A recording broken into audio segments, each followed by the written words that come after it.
नमस्ते, सत साहिब, सत श्री अकाल, सलाम। आज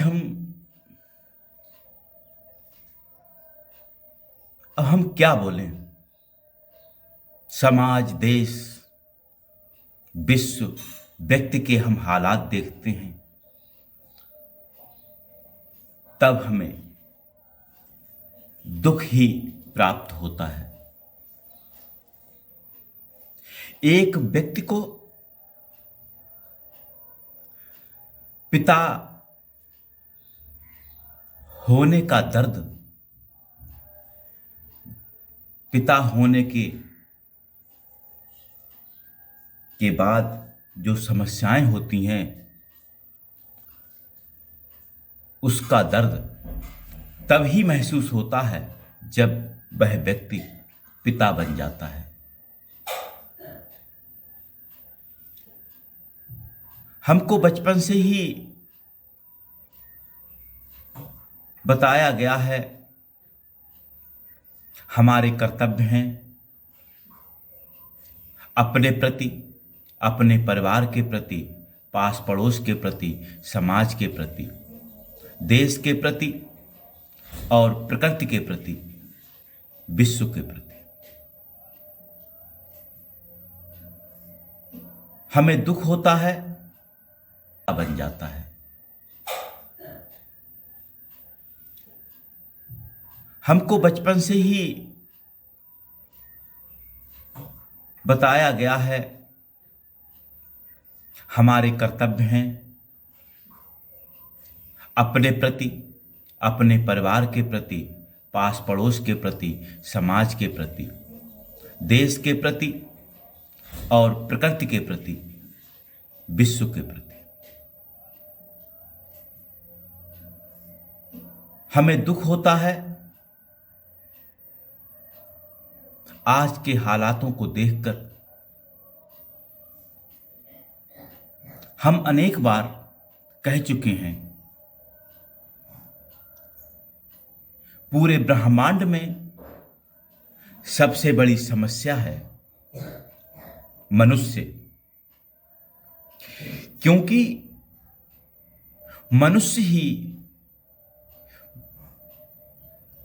मनुष्य में ही मनुष्यता नहीं है। हमारे वेदों में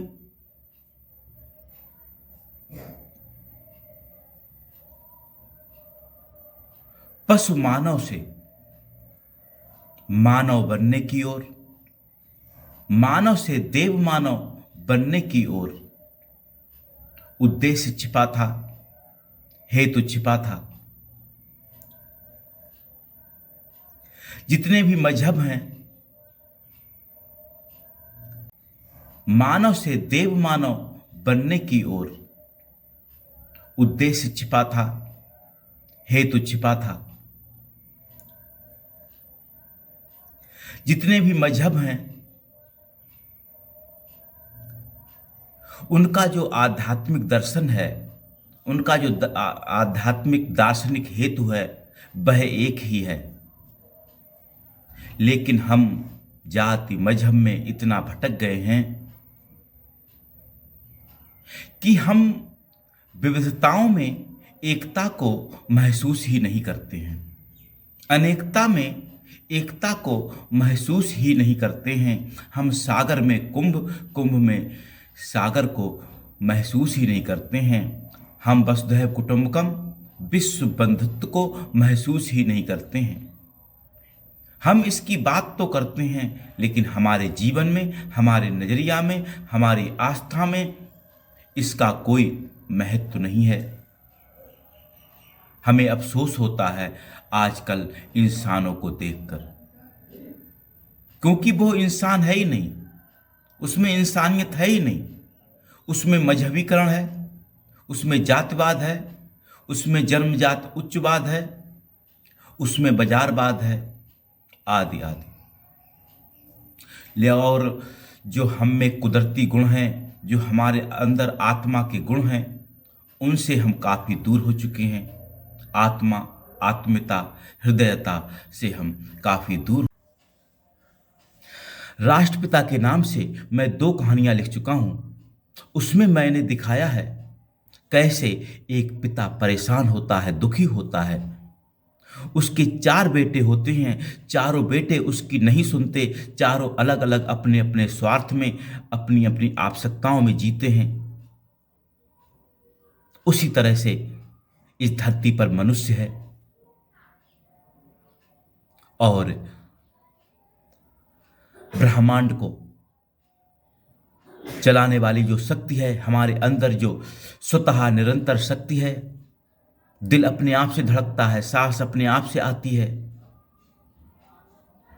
एक अनंत यात्रा से जुड़ा हुआ है। आत्मा, आत्मीयता, हृदयता, स्पंदन, कंपन हमारा हृदय केंद्र है अनंत यात्रा का। उसके नियम कुछ और हैं। हमारे रहनुमा जाति, मजहब, खंड खंड में बटे हैं। उन्हें केवल जाति, मजहब, कर्मकांड, रीति रिवाज, धर्म स्थल दिखाई देते हैं, लेकिन उन्हें इंसानियत, भविष्य में जो नायक होगा, जो कुतुब होगा,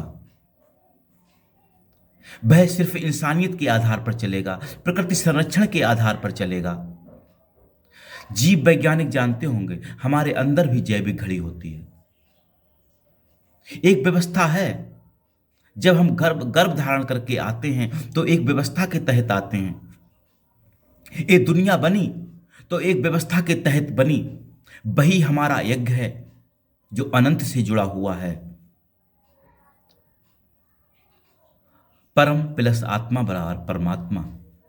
हम आत्मा के गुणों से ही दूर हो चुके हैं। गीता में लिखा है आत्मा ही सनातन है। हम आत्मा के गुणों से जुड़ें, बनावटी चीजों में ना उलझें, जाति, मजहब, धर्म, स्थल आदि। हम इंसानियत को स्वीकारें, हम आत्मा के गुणों को स्वीकारें। महत्वपूर्ण ये नहीं है कि तुम आस्तिक हो कि नास्तिक, महत्वपूर्ण ये है कि तुम महसूस क्या करते हो। वसुधैव कुटुंबकम।